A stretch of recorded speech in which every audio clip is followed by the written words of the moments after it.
Syria নিয়ে রাসূল সাল্লাল্লাহু আলাইহি সাল্লামের ভবিষ্যৎবাণী। পৃথিবীতে মুসলমানদের যে কয়টি গুরুত্বপূর্ণ স্থান রয়েছে তার মধ্যে একটি অন্যতম স্থান সিরিয়া।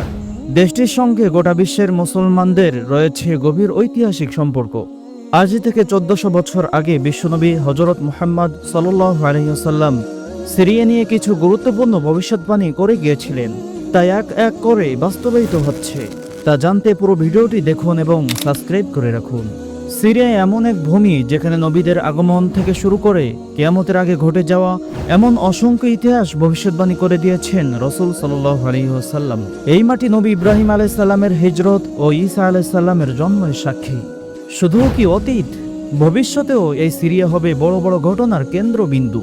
ইমাম মাহদির খেলাফত, ঈসা আলাইহিস সালামের আগমন এবং দাজ্জালের হত্যার মতো গুরুত্বপূর্ণ ঘটনাগুলো এখানেই ঘটবে। হাদিসের আলোকে সিরিয়া। আজকের সিরিয়া, ফিলিস্তিন, লেবানন ও জর্ডান নিয়ে গঠিত শ্যামভূমি। রাসূল সাল্লাল্লাহু আলাইহি সাল্লাম বলেন, এই শাম পবিত্র স্থান এবং এটি আল্লাহ তাআলার কাছে একটি পবিত্র ভূমি। এখানে আল্লাহ তার পবিত্র বান্দাদের একত্রিত করবেন।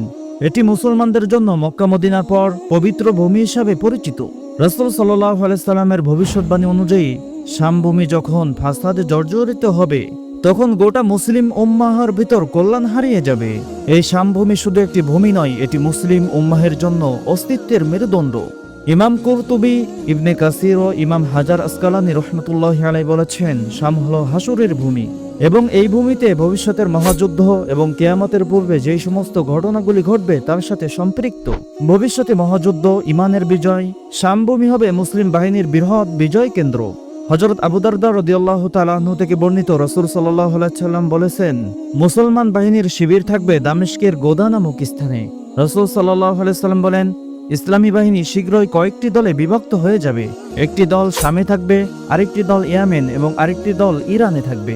ইবনে হাওয়াল রাদিয়াল্লাহু তাআলা আনহু জিজ্ঞাসা করলেন, হে আল্লাহর রাসূল, আমি যদি সেই যুগ পেয়ে যাই তাহলে আমি কোন দলটিতে যোগদান করব? রাসূল সাল্লাল্লাহু আলাইহি সাল্লাম বলেন, তুমি শামের বাহিনীতে থাকবে, কেননা তা আল্লাহর পছন্দের একটি ভূমি। সেখানে তিনি তার সর্বশ্রেষ্ঠ বান্দাদের একত্রিত করবেন। যদি তুমি এটাতে অংশগ্রহণ করতে না পারো তাহলে তুমি ইয়ামানের বাহিনীকে গ্রহণ করো, আর তোমরা শামের কূপ থেকে পানি গ্রহণ করো, কেননা আল্লাহ আমার জন্য এবং আমার উম্মতের জন্য শামের ভূখণ্ড ও তার বাসিন্দাদের দায়িত্ব গ্রহণ করেছেন। আবু দাউদ শরীফ। এখানে মুসলমানদের এক মহা বিজয় হবে।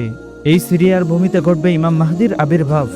মুসলমানেরা কাবার মাকামে ইব্রাহিম ও হাজরে আসওয়াদের মধ্যবর্তী স্থানে তার হাতে বায়াত গ্রহণ করবেন। তবে শাম থেকে আসা একটি দল মাহাদের বিরুদ্ধে যুদ্ধ করতে গিয়ে পথেই বিধ্বস্ত হয়ে পড়বে। এরপর থেকে শুরু হবে ইসলামের নতুন অধ্যায়। রাসূল সাল্লাল্লাহু আলাইহি সাল্লাম দাজ্জাল সম্পর্কে বলেছেন, দাজ্জাল শাম এবং ইরানের মধ্যবর্তী স্থান থেকে ফাসাদ সৃষ্টি করবে। যখন দাজ্জালের ফিতনা সমস্ত পৃথিবী জুড়ে ছড়িয়ে পড়বে তখন মহান আল্লাহ তাআলা ঈসা আলাইহিস সালামকে পৃথিবীতে পাঠাবেন। ঈসা আলাইহিস সালাম দাজ্জালকে হত্যা করার জন্য ফিলিস্তিনের দামেস্কের জামে মসজিদের সবচেয়ে উঁচু শুভ্র মিনারের পাশে দুইজন ফেরেশতার কাঁধে ভর করে আগমন করবেন। তার শ্বাস যেখানেই পৌঁছাবে সেখানে কাফেররা মারা যাবে এবং দাজ্জালকে হত্যা করা হবে শামের বাবে লুদ নামক স্থানে। এটি সংঘটিত হবে কিয়ামতের পূর্ববর্তী সময়ে। রাসূল সাল্লাল্লাহু আলাইহি সাল্লাম আরো বলেছেন, মুসলমানরাও অচিরে শাম বিজয় করবে এবং এই ভূমি হবে মুসলমানদের নিরাপদ আশ্রয়। সিরিয়া সম্পর্কিত এইসব ভবিষ্যৎবাণী ইসলামের ভবিষ্যৎ পরিকল্পনা ও কিয়ামতের পূর্ব সময় মুসলমানদের ভূমিকা নিয়ে গভীর বার্তা বহন করে। সিরিয়া, ফিলিস্তিন, লেবানন ও জর্ডান, শামের বরকতময় ভূমি। এ ভূমি আজও মুসলমানদের উম্মাহর জন্য গুরুত্বপূর্ণ আশ্রয় স্থল এবং এর গুরুত্ব চিরকালীন। নিয়মিত ভিডিও পেতে সাবস্ক্রাইব করে পাশে থাকুন।